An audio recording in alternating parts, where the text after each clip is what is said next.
இறை இயேசுவில் பிரியமுள்ள எனது அன்பு உள்ளங்களே, உங்கள் அனைவருக்கும் இயேசுவின் நாமத்தில் வாழ்த்துக்கள். 9/6/2025 இன்று திங்கள்கிழமை. ஆண்டின் பொதுக்காலம் 10ஆம் வாரத்தில் அடியெடுத்து வைத்துள்ள நம்மை இன்று நம் தாய் திரு அவையானது புனித மத்தேயு எழுதிய நற்செய்தி பிரிவு 5 இறை சொற்றொடர்கள் 1 முதல் 12 என்ற பகுதியில் நம் அனைவரையும் பேறு பெற்றவர்களாக வாழ அழைப்பு விடுக்கின்றது.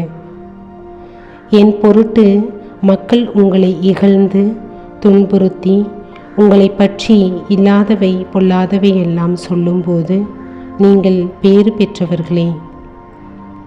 மகிழ்ந்து பேருவகை கொள்ளுங்கள், ஏனெனில் விண்ணுலகில் உங்களுக்கு கிடைக்கும் கைமாறு மிகுதியாகும்.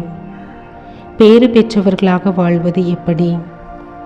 எவன் ஒருவன் தன் வாழ்வில் நடக்கின்ற அனைத்து நிகழ்வுகளிலும் இறை பிரசன்னத்தை முழுமையாக உணர்ந்து எச்சூழ்நிலையிலும் என்ன நேர்ந்தாலும் நேர்மறை எண்ணங்களை வளர்த்து மகிழ்ச்சியாகவும் மன நிறைவுடனும் இறைவனுக்கு நன்றி கூறியும் வாழ பழகுகின்றானோ அவனே பேறு பெற்றவன்.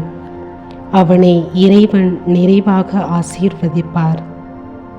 புலம்பி தவிக்கும் இதயத்தை விட கிடைத்ததற்காக நன்றி கூறும் இதயத்தை தான் இறைவன் விரும்புகின்றார்.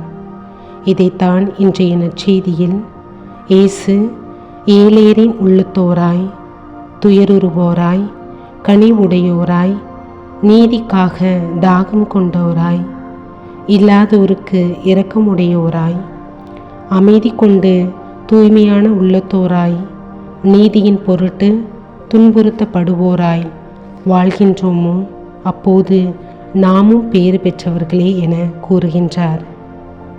ஆனால் இன்றைய பணம் படைத்த பயங்கரமான நவீன மாய உலகில் இருக்கின்ற நாம் அன்பு, அமைதி, எளிய உள்ளம், இரக்கம், கனிவு, பரிவு, நேர்மை, நீதி போன்றவை காண்பது கடினமாக உள்ளது.